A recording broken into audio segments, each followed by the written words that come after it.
किसी ने बड़े कमाल की बात कही है कि रात जितनी काली होती है तारे उतने ही चमकीले होते हैं। याद रखना, दुख जितना गहरा होता है प्रभु उतने ही करीब होते हैं। नमस्ते दोस्तों, माय एफएम से मैं हूं आरजे कार्तिक।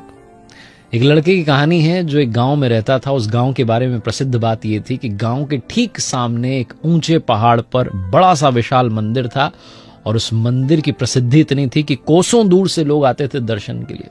बहुत दूर दूर से श्रद्धालु आते थे और इस लड़के को लगता था कि मेरे गांव के सामने ही है, वो सामने पहाड़ पर दिख रहा है, 20 किलोमीटर की दूरी नहीं है। जब मन आएगा तब जाकर के दर्शन कर लूंगा। इस चक्कर में सालों बीत गए लेकिन ये कभी गया नहीं। दुनिया भर में घूमता रहता था, दूसरे शहर में, दूसरे गांव में जाता था, कभी किसी और मंदिर पर चला जाता था, लेकिन अपने गांव के ठीक सामने वाले मंदिर पर कभी गया नहीं।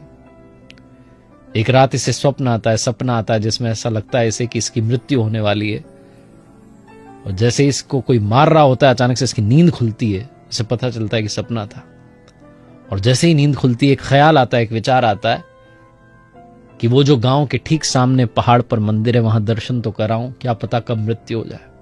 इसे ऐसा लगता है कि इसका अंत समय आ चुका है और इसे लगता है कि अब तो कभी भी जा सकता हूं। आंखें खुल जाती हैं कि पहले वहां दर्शन तो कर लूं जो मेरे गांव के ठीक सामने इतना प्रसिद्ध मंदिर है। रात के अंधेरे में ही चल देता है, एक लालटेन उठाता है और चल देता है। उस लालटेन में जरा सा तेल था, ज्यादा तेल भी नहीं था। चलता चला जाता है, मन में बहुत सारे विचार आ रहे होते हैं। दूरी जो है कैलकुलेट करने लगता है कि 20 किलोमीटर है, ये तेल साथ देगा नहीं देगा, पता नहीं क्या होगा। फिर से नेगेटिविटी हावी हो जाती है और गांव के बाहर चौकी पर जाकर के बैठ जाता है कि थोड़ा उजाला हो जाए तब चल देंगे। चलना तो है ही, रास्ता तो सामने ही है, कोई बड़ी बात नहीं है। ये बैठा होता है, तभी से दिखता है कि अंधेरे में एक व्यक्ति चला हुआ है, सामने से चलता आ रहा है।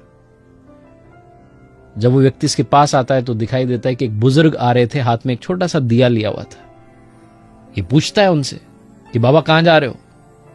बाबा कह रहे हैं बेटा वो सामने जो मंदिर है बस वहां दर्शन के लिए जा रहा हूं।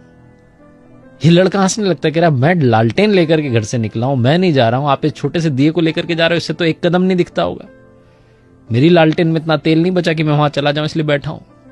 आप भी बैठ जाओ, उजाला होगा तो चल लेंगे। वो जो बुजुर्ग थे उन्होंने कहा कि बेटा मैं तो रोजाना जाता हूं, हर सुबह ब्रह्म मुहूर्त में जाकर के दर्शन करके आता हूं। बरसों से यही काम चल रहा है, बरसों से यही दिन चल रहा है और तुम भी चलो दर्शन करके आएंगे। लड़का फिर से कहता है कि लालटेन में तेल नहीं है, आप क्या बात कर रहे हो, आपके दिए से एक कदम से ज्यादा दिख नहीं रहा होगा।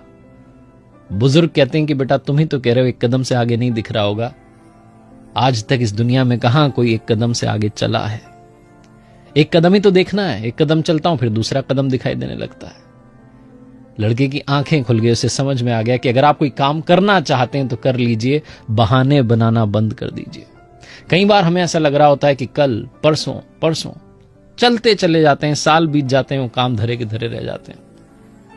अगर आप चलना शुरू कर दें तो याद रखिए कि एक कदम भी अगर दिखाई दे रहा है तो काफी है, क्योंकि एक कदम से आगे कहां कोई चल पाता है। वो एक कदम ही तो देखना है और बाकी उस पर छोड़ दीजिए। रात जितनी काली होगी तारे उतने चमकीले होंगे और दुख जितना गहरा होगा वो उतने ही करीब होंगे। एक बार फिर से वही बात जो अक्सर आपसे कहता हूं, ऊपर वाले के आशीर्वाद के साथ, अपनी मेहनत, अपनों के प्यार के साथ कर दिखाओ कुछ ऐसा कि दुनिया करना चाहे आपके जैसा। देखते रहिए हर सोमवार सुबह 9:30 बजे मेरे साथ एक नई कहानी और हर शुक्रवार सुबह 9:30 बजे लर्निंग सीरीज का एक नया वीडियो। अगर आप कुछ अच्छा सुन रहे हैं तो माय एफएम सुन रहे हैं, चलो अच्छा सुनते हैं।